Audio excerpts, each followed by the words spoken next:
ऐसी Hindi voice channel पर आप सभी का स्वागत है। आज हम जैसे कि हमने लास्ट क्लास में ये हमारा टॉपिक छूट गया था, आर्थिक समृद्धि और आर्थिक विकास। कुछ और अवधारणाएं भी थी, कुछ इंडेक्स हमको पढ़ने थे, उसके बारे में पढ़ना था, तो वो छूट गया था। तो आप इसको लास्ट क्लास की पार्ट सेकंड भी मान सकते हैं, क्योंकि उसकी ड्यूरेशन 1 घंटे के लगभग हो गई थी, तो हमने इसको पार्ट सेकंड में डाल दिया है। तो देखिए, इस क्लास की शुरुआत करते हैं। स्टार्टिंग में 1 मिनट में कहना चाहेंगे आपसे कि जो भी अभ्यर्थी हमसे नए जुड़ रहे हैं वो सबसे पहले स्टार्टिंग से क्लास लें। सबसे पहले वो इकोनॉमी की ओरिएंटेशन क्लास लें, इसके बाद वो लाइन टू लाइन क्लास लेंगे, तभी उनकी अंडरस्टैंडिंग अच्छी हो। तो चलिए शुरुआत करते हैं सीधा सा हम। देखिए, सबसे पहले आपसे हमने बोला है कि अब आपको हमेशा नोट्स बनाते हुए चलना साथ में, तो आपके पास अपनी कॉपी होगी, पेन होगी, डायरेक्ट लिखिए आर्थिक समृद्धि और आर्थिक विकास, हेडिंग डालिए सीधा सा। अब आर्थिक समृद्धि यानी इसको इंग्लिश में भी लिखिए आप सीधे, इकोनॉमिक ग्रोथ। इकोनॉमिक ग्रोथ,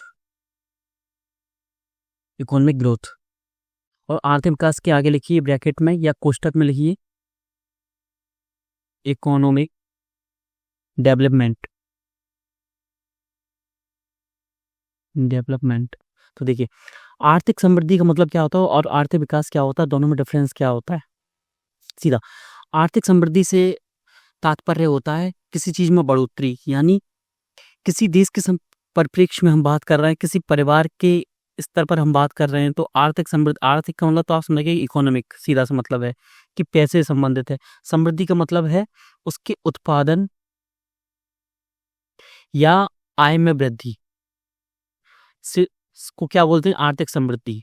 मतलब कोई परिवार, कोई व्यक्ति या कोई देश अगर उसकी आय में, उत्पादन में वृद्धि हो रही है तो उसको सीधा से बोलेंगे आर्थिक समृद्धि। तो ये आपके सामने परिभाषा लिखी हुई है, इसको अच्छे से लिख लें।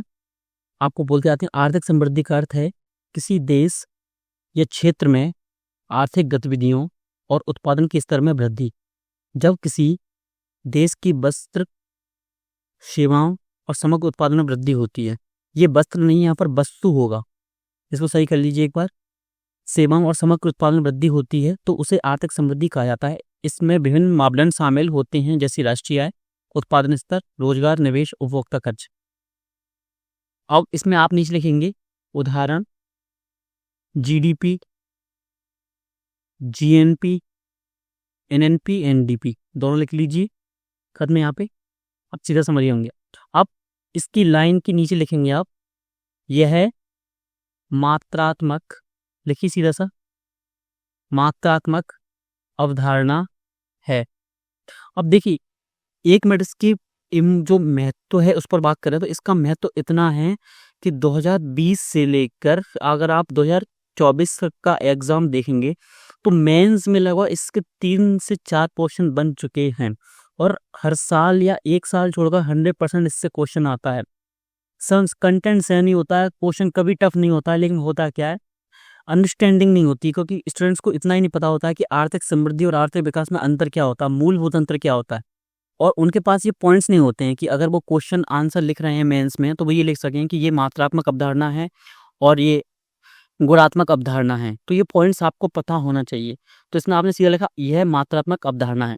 अब सीधा सा आप क्या लिखेंगे, आर्थिक विकास के बारे में लिखेंगे, आर्थिक विकास, इकोनॉमिक डेवलपमेंट। तो इसमें आपने आगे लिख लिया होगा इकोनॉमिक डेवलपमेंट। अब सीधा सा आप लिखेंगे इसकी परिभाषा को। आप इसके बारे में जानते हैं सबसे पहले सतत विकास या आर्थिक विकास।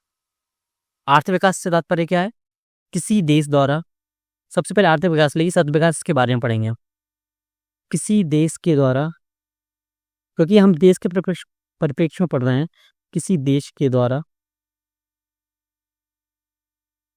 अपनी मूलभूत आवश्यकताओं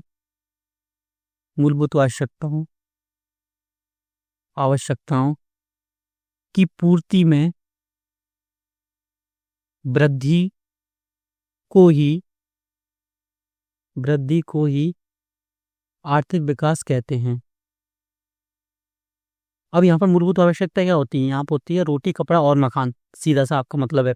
इसमें क्या जुड़ जाएगा, आपका शिक्षा और स्वास्थ्य। भारत में और पूरी दुनिया में जो मूलभूत आवश्यकताएं क्या होती है? खाना, कपड़े, आवास, शिक्षा और स्वास्थ्य। हमेशा इस चीज को याद रखें। और ये पॉइंट मूलभूत आवश्यकता, ये 2 शब्द मेंस में आपके एग्जाम में जब भी आप मुख्य परीक्षा देंगे लगभग 5 से 7 बार यूज होगा। और आप करेंगे, ये आप करेंगे जब मूलभूत आवश्यकताएं, एग्जामिनर पर अलग इफेक्ट पड़ता है सीधा सा। तो आपने लिख लिया आर्थिक विकास। अब यहाँ पर लिखिए, सीधा सा इसके नीचे लिखिए आप कि यह गुणात्मक अवधारणा है। कॉमा लगाइए यहाँ पर। इसका प्रमुख उद्देश्य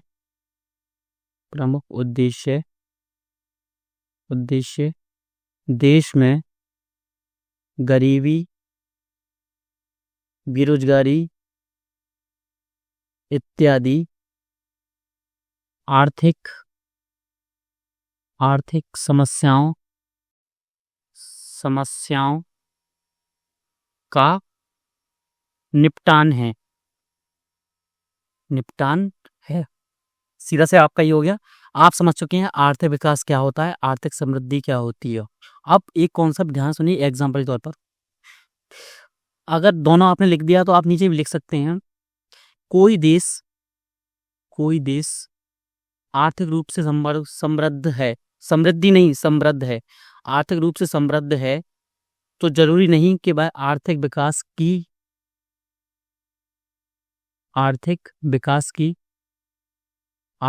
विकास उस देश में आर्थिक विकास भी हो। उदाहरण के लिए लिखिए, उदाहरण के लिए खाड़ी देश। अब होता क्या है, देखिए पैसा तो बहुत है लेकिन वहाँ की सिचुएशन ऐसी है कि मान लीजिए कोई देश युद्ध में ही लगा है। सीधा मान लीजिए कोई देश 10 साल से युद्ध ही कर रहा है, तो उसकी जो प्रायोरिटी होती है वो होती है युद्ध क्षेत्र में जो भी जरूरतें हैं उनको पूरा करना, ना कि उसके पास जो जनसंख्या है उसकी मूलभूत आवश्यकता। तो प्रायोरिटी उसकी क्या होती है? बॉर्डर से क्यों होती है, अब ये भी जानने को मिलेगा क्यों। क्योंकि अगर यहाँ पर आपकी व्यवस्था नहीं बनी, यहाँ को प्राथमिकता नहीं दिया, तो ये तो सेकेंडरी चीज है कि हम रोटी कपड़ा मकान के बारे में बात करें। जब हमारा अस्तित्व ही नहीं बचेगा तब बात होगी इस बारे में। तो प्रायोरिटी क्या होती है? हमेशा बॉर्डर वाली जो कॉन्फ्लिक्ट हैं या युद्ध हैं वो।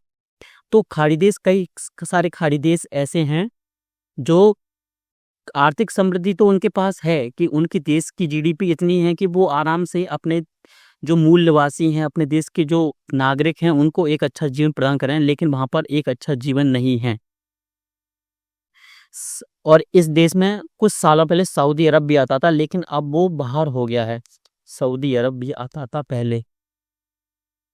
अब आप समझे होंगे कि ये इनमें और इनमें संबंध क्या है, इनमें अंतर क्या है। सीधा सा अब पढ़ेंगे आप सीधा सा क्या, सतत विकास।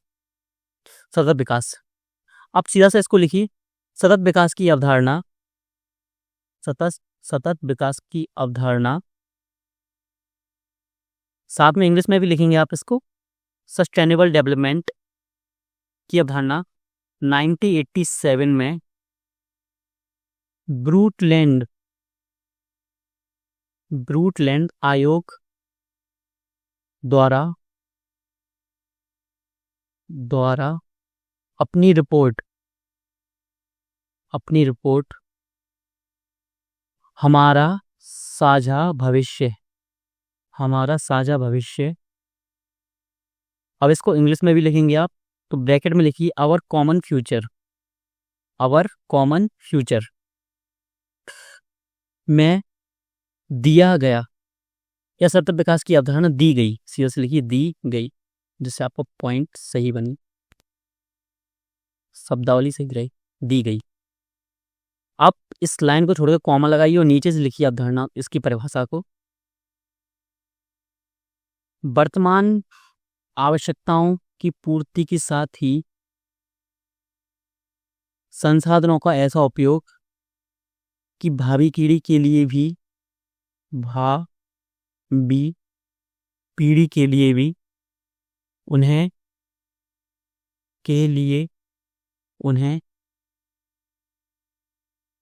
संसाधनों का ऐसा उपयोग कि वर्तमान की आवश्यकताओं को पूरा करने के साथ ही भावी पीढ़ी के लिए भी उन्हें संरक्षित रखा जाए।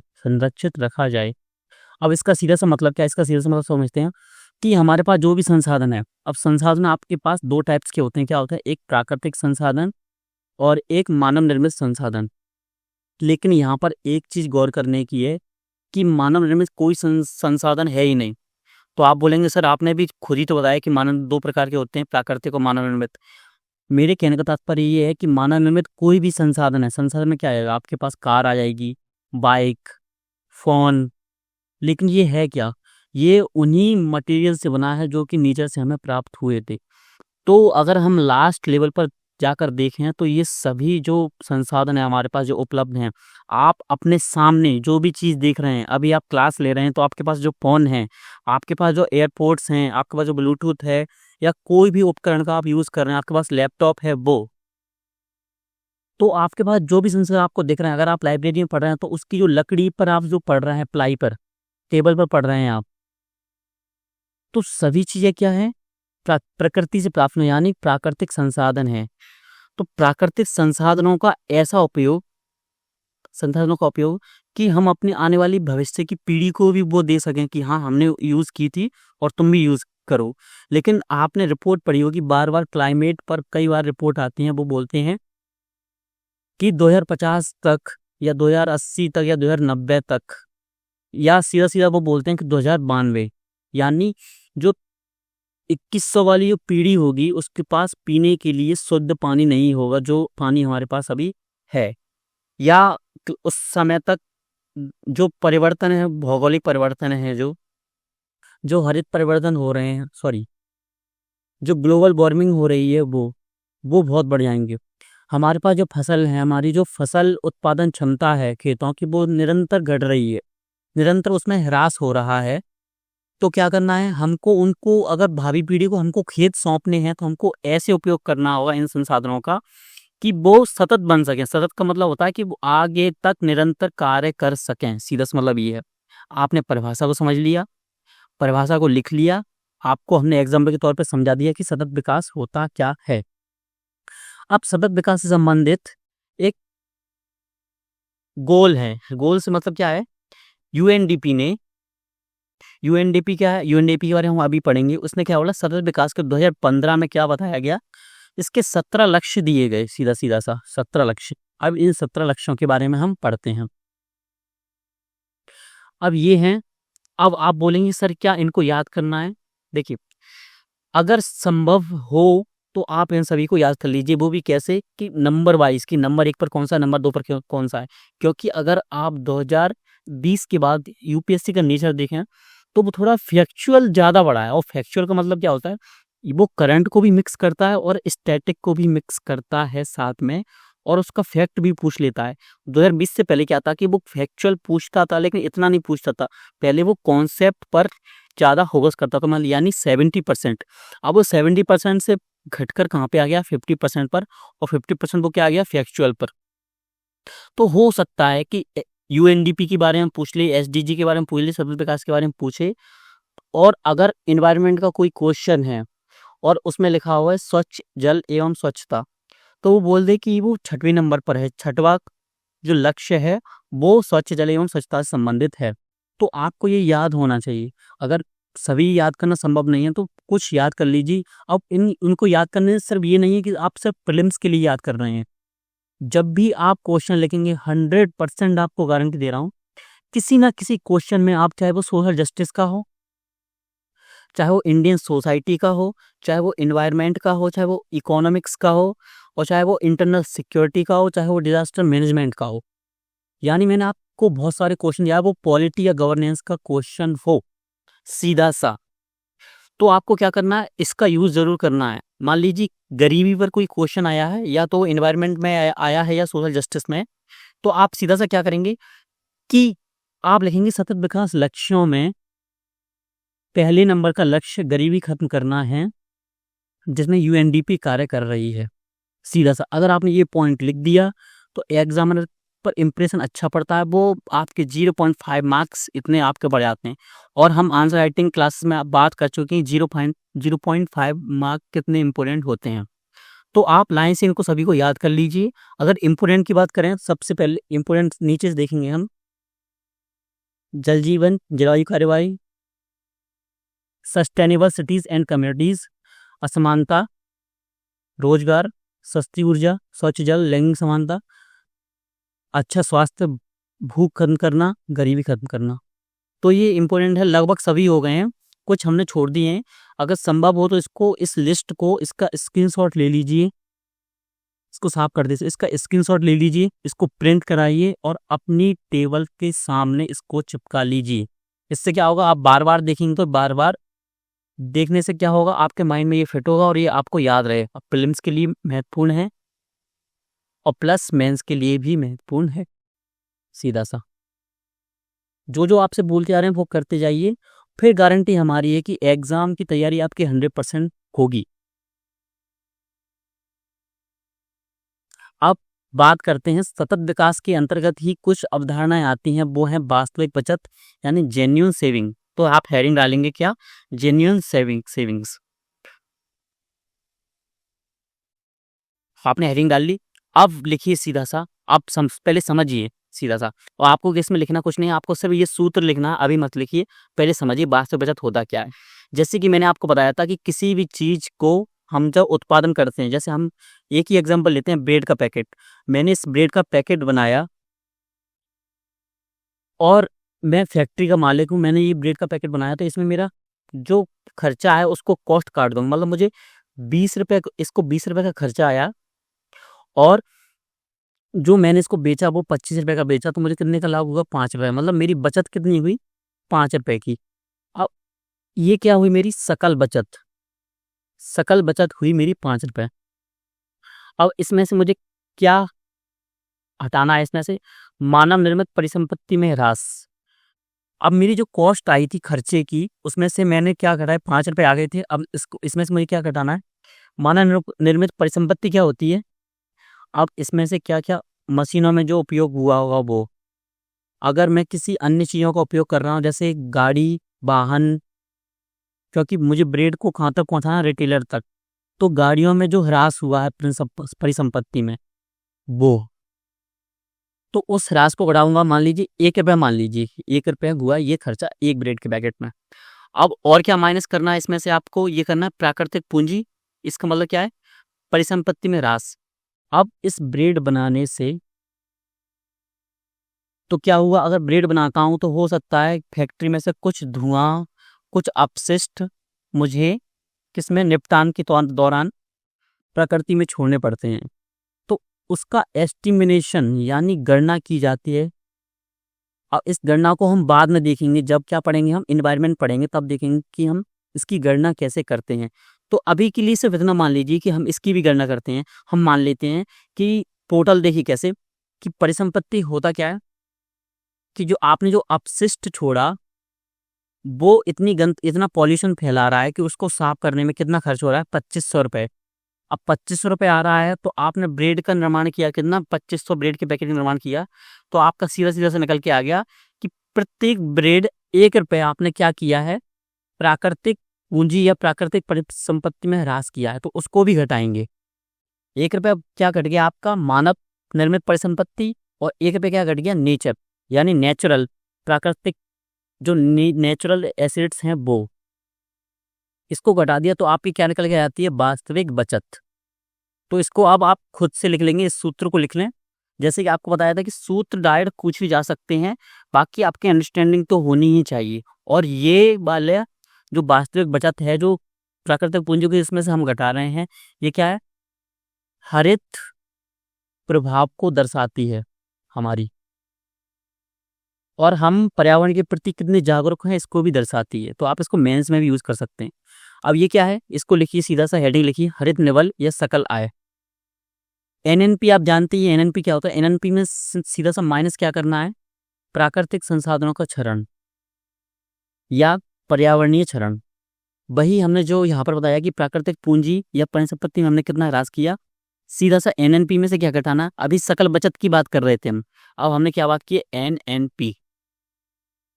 एनएनपी में से सीधा बात एक ही है, थोड़ा बहुत डिफरेंस आता है। यहाँ पर सिर्फ आपको एनएनपी लिखना है इसकी जगह, और माइनस पर्यावरणीय क्षरण लिखना है, बस आपकी ये जो कॉन्सेप्ट वो क्लियर है सीधा सा।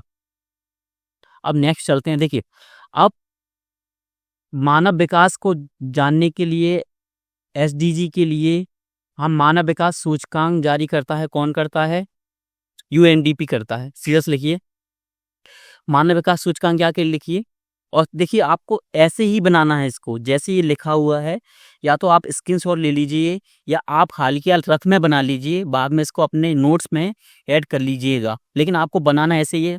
इस ऐसे बनाने से आपको लॉन्ग टर्म मेमोरी में ये फिट होता है और आपको याद करने में समस्या नहीं होती। तो यूएनडीपी इसको जारी करता है। अब यूएनडीपी क्या है, अभी थोड़ी देर बाद हम इसको देखेंगे। अभी सूचकांक है, सूचकांक मतलब ये हमको बताता है कि वास्तविक स्थिति क्या है मानव विकास। मानव विकास तात्पर्य क्या है, किसी देश की सीमा के भीतर मानव की जो स्थिति है विकास की, उसके पास शिक्षा, स्वास्थ्य है, और उसका जो जीवन है, जो मूलभूत आवश्यकताएं क्या वो पूरी हो पा रही हैं, तो उसके लिए सूचकांक बनाया गया, उसके लिए कुछ आयाम बनाए गए। अब आयाम क्या है, अब आयाम ये है कि हम इन इन आधारों पर देखेंगे, किन किन आधारों पर, जैसे हमने बात की थी आपसे, क्या क्या मूलभूत आवश्यकता होती हैं, शिक्षा, स्वास्थ्य और मूलभूत आवश्यकताएं जैसे रोटी, कपड़ा और मकान। तो उसको अच्छी लैंग्वेज में इन्होंने क्या लिखा है, स्वास्थ्य एवं दीर्घ जीवन, ज्ञान यानी शिक्षा, सम्मानजनक जीवन स्तर। सम्मानजनक जीवन स्तर का मतलब क्या होता है, सीधा सा आपके पास रोटी, कपड़ा और मकान हो और समाज में एक बेहतर गुणवत्तापूर्ण जीवन हो, सीधा सा। अब आयाम हुआ, इन आधारों पर हम मापते हैं मानव विकास को, तो आयाम हो गए ये। अब लिखेंगे संकेतक। अब स्वास्थ्य के लिए हम किस संकेतक का यूज करते हैं, तो वो है जन्म के समय जीवन प्रत्याशा। अब जीवन प्रत्याशा का मतलब क्या होता है, जीवन प्रत्याशा का सीधा से मतलब होता है लाइफ एक्सपेक्टेंसी। इंग्लिश में लिखिए इसको, लाइफ एक्सपेक्टेंसी।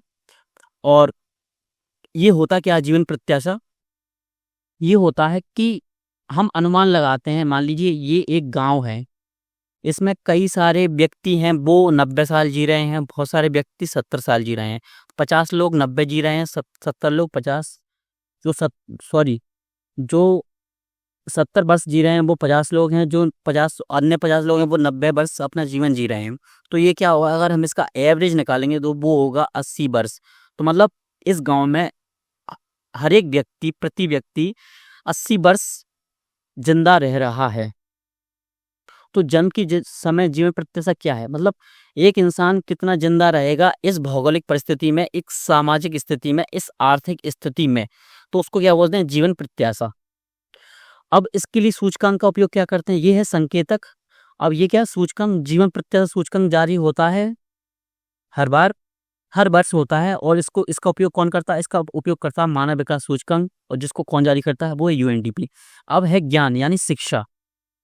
अब इसमें दो कॉन्सेप्ट हैं, विद्यालय के अपेक्षित वर्ष, एक्सपेक्टेड ईयर्स ऑफ स्कूलिंग, और एवरेज ईयर ऑफ स्कूलिंग। यानी देखिए, अब इसको अच्छे से समझेंगे, ध्यान से देखिएगा इस कॉन्सेप्ट को। थोड़ा सा हो सकता है आपको थोड़ा कंफ्यूजन हो, लेकिन कंफ्यूजन बिल्कुल होने नहीं देंगे। लेकिन अगर आपने ध्यान से नहीं देखा तो आपको ये बार बार परेशान करेगा।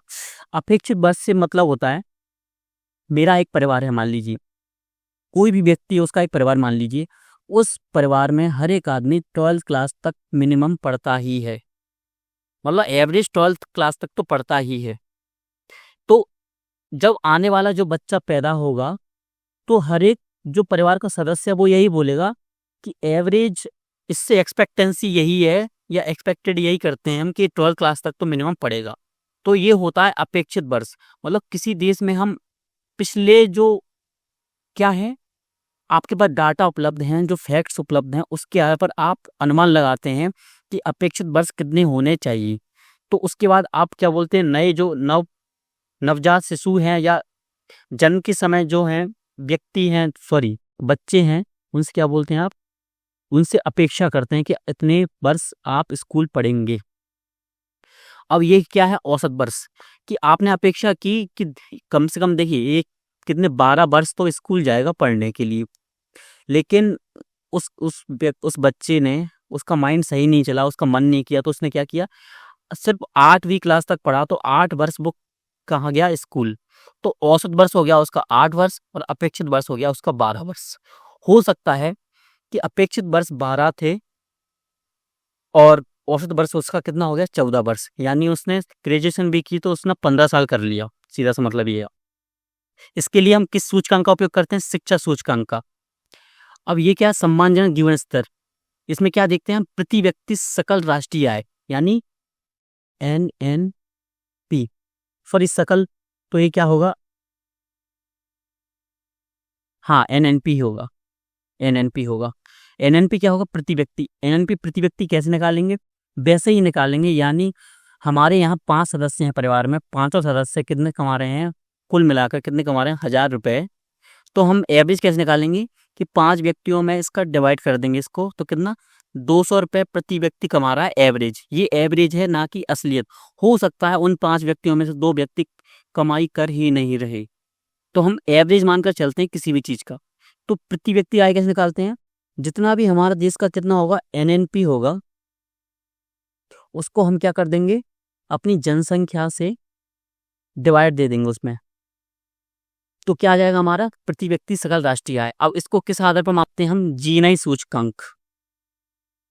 जीएनआई सूचकांक होता है, उसके आधार पर हम क्या मापते हैं, प्रति व्यक्ति सकल राष्ट्रीय आय। अब इन सभी को मिलाकर क्या बनता है, HDI। मतलब एक रिपोर्ट आती है मानव विकास सूचकांक, उसमें तीनों के बारे में लिखा रहता है कि देखिए जीवन प्रत्याशा सूचकांक में भारत का हिस्सा ही, मतलब भारत का जो जो हिस्सा है, या ये बोले हैं कि कौन सा नंबर है, कौन से पायदान पर है, पायदान पर है। मान लीजिए 177 देश हैं या 174 देश हैं, उनमें कौन से नंबर पर है, शिक्षा सूचकांक में कौन से नंबर पर है, जीएनआई सूचकांक में कौन से नंबर पर है। और यही अगर हम देखें किसके परिप्रेक्ष्य में, भारत के परिप्रेक्ष्य में, तो हो सकता है देश प्रदेश का पर हो कि मध्य प्रदेश का नंबर जीवन प्रत्याशा सूचकांक में 7वें नंबर पे हो सकता है। ये रियल फैक्ट नहीं है, ये मैं आपको एग्जांपल के तौर पर बता रहा हूँ सीधा सा। ये हो गया आपका HDI। तो इसका आप स्क्रीनशॉट ले लीजिए अच्छे से, ठीक है। अब चलते हैं हम नेक्स्ट। अब हम पढ़ेंगे UNDP के बारे में। UNDP इसको जारी करता है। ये UNDP है क्या, तो देखिए UNDP से सीधा सा मतलब होता है हमारा क्या, UNDP के बारे में पढ़ेंगे हम नेक्स्ट स्लाइड में, पढ़ने में आसानी होगी। देखिए UNDP के बारे में पढ़े हम। UNDP एक विकास कार्यक्रम है, सीधा से लिखिए, UNDP की हेडिंग लिखिए और लिखिए विकास कार्यक्रम। कार्यक्रम है, UN कोष्टक में लिखिए या ब्रैकेट में लिखिए, UN द्वारा। अब क्या लिखेंगे आप इसको, इसमें लिखेंगे आप इसकी स्थापना या इसकी शुरुआत लिखिए। इसकी स्थापना ने, इसकी शुरुआत 22 नवंबर 1965 में की गई। इसका मुख्यालय क्या होगा, मुख्यालय इसका न्यूयॉर्क। इसमें 177 देश शामिल हैं, भारत में। इसमें थोड़ी लाइनें, आप फैक्ट्स हैं, इसमें फैक्ट्स लिखवा दें आपको। भारत में 6 स्थानों पर इसके कार्यालय हैं। अब इसका उद्देश्य लिखेंगे। उद्देश्य, इसका प्रमुख उद्देश्य यही है कि देशों में, विश्व के देशों में गरीबी, भुखमरी, बेरोजगारी जैसी समस्याओं को खत्म करना। अगर आप से स्टेटमेंट में पूछ लिया है प्रीलिम्स में कोई भी कि UNDP किसी आर्थिक निपटान की बात कर रहा है क्या, आर्थिक समस्या के बारे में, मान लीजिए मैंने आपको बता दिया गरीबी और भुखमरी, और रोजगार आपको नहीं बताया, तो क्या वो रोजगार के बारे में कार्य करता है, तो बिल्कुल करता है। तो ये मतलब जनरल वर्ड है कि अगर UNDP कार्य कर रहा है तो हो सकता है उसके उद्देश्य में 1000 उद्देश्य हों, लेकिन उसकी जो प्रायोरिटी में वो क्या है, गरीबी, भुखमरी और जो जीवन की गुणवत्ता है वो। तो 1000 में से हो सकता है रोजगार वाला पॉइंट भी हो, सीधा सा। तो जनरल स्टेटमेंट होता है तो वो हमेशा आपका राइट होता है फिल्म्स के पॉइंट ऑफ व्यू से। आपको समझ में आ रहा होगा कि एलिमिनेशन टेक्निक्स काम कैसे करती हैं। अगर आपको कोई फैक्ट पता भी नहीं होता तो वो सही कैसे होता है, वो सही इसलिए होता है क्योंकि देखिए यूएनडीपी के उद्देश्य हैं हजार, आपने पढ़े हैं सिर्फ 3-4, तो संभावना हो जाती है कि जो उद्देश्य एग्जामिनर ने स्टेटमेंट में लिख कर दिया है तो उसके सही होने की संभावना ज़्यादा बढ़ जाती है, यानी कि 90% तक बढ़ जाती है सीधा सा। अब थोड़ा सा 5 मिनट और देखेंगे, इस क्लास को हम समाप्ति को ले जाते हैं। अब इसके बारे में और क्या पढ़ेंगे हम। 2019 में लिखी सीधा सा 2019 में भारत सरकार के प्रयासों से अटल इनोवेशन, सीधा से लिखी अटल इनोवेशन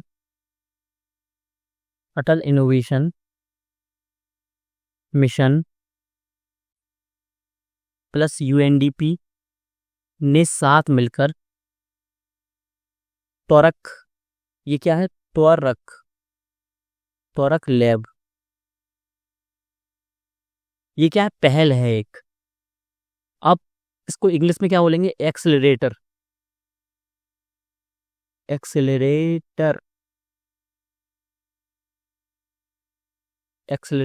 लैब, त्वरक लैब की शुरुआत की है।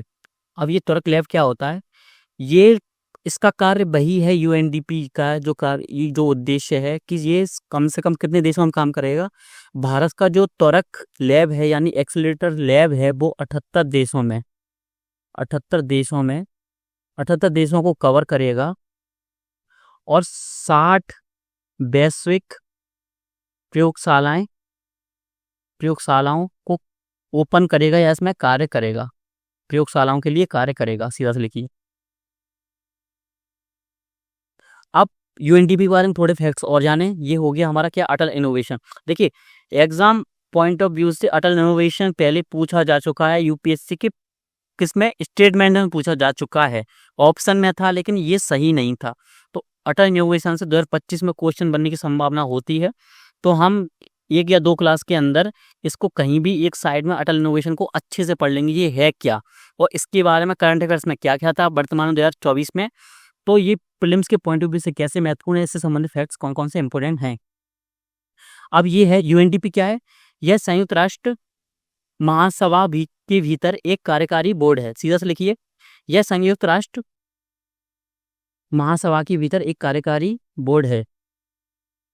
यूएनडीपी का प्रमुख जो अधिकारी है, यानी महासचिव यूएन का यानी संयुक्त राष्ट्र महासभा का तीसरा सर्वोच्च रैंकिंग अधिकारी है। पहला कौन सा हो जाएगा, पहला हो जाएगा यूएन का महासचिव, दूसरा हो जाएगा उप महासचिव और तीसरा ये है आपके सामने। बस यूएनडीपी के बारे में आपको इतना ही पढ़ना था। अब आप एक न्यूज़पेपर की कटिंग देख रहे होंगे अपने सामने।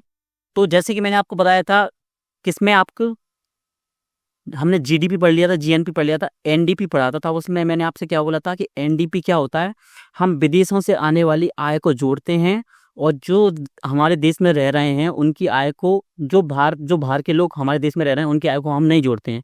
इसका सीधा सा मतलब क्या होता है, राष्ट्रीय आय निकल कर हमारे सामने आती है, यानी एनएनपी हमारी राष्ट्रीय आय से मतलब क्या होता है, अब आप सही बताएंगे। एनएनपी किस पे, बाजार मूल्य पर या कार्य लागत पर, जल्दी से मैसेज कीजिए, अब मैसेज कीजिए, कमेंट कीजिए अभी। एनएनपी किस पर, बाजार मूल्य पर। अब आप आंसर देंगे, साथ में आपको क्वेश्चन ऐसे ही पूछा करेंगे हर एक क्लास में, बाजार मूल्य पर या कारक लागत पर। हम देखते हैं कि आपके कॉन्सेप्ट क्लियर हो रहे हैं या नहीं। सीधा सा आपको आंसर लिखना है। हिंदी मीडियम में अगर आपको प्रीलिम्स को पास करना है, यूपीएससी को क्लियर करना है, तो आपको आंसर्स देना ही होगा। बिना आंसर्स दिए यानी आप अगर एक्टिव नहीं रहेंगे तो ये संभावना आपकी बहुत कम हो जाती है सिलेक्शन की। तो देखिए टॉप पर कौन है, इंडिया है संपूर्ण विश्व में। रेमिटेंस रहने वाले ने कितना पैसा भेजा है, इन्होंने भेजा है 10.7 लाख करोड़ रुपए भारत भेजे कब, 2024 में। तो सिर्फ इस फैक्ट को लिख लीजिए साइड में अपने नोट्स में, हो सकता है क्वेश्चन पूछ ले प्रीलिम्स में और प्रीलिम्स में ना भी पूछे तो मेंस में काम आ ही जाएगा। तो ठीक है, आप सभी का बहुत बहुत धन्यवाद। ये हमारी क्लास थी, वो पार्ट सेकंड था पिछली क्लास का। तो ये क्लास छोटी ही रही हमारी, तो मिलते हैं अब अपनी अगली क्लास में।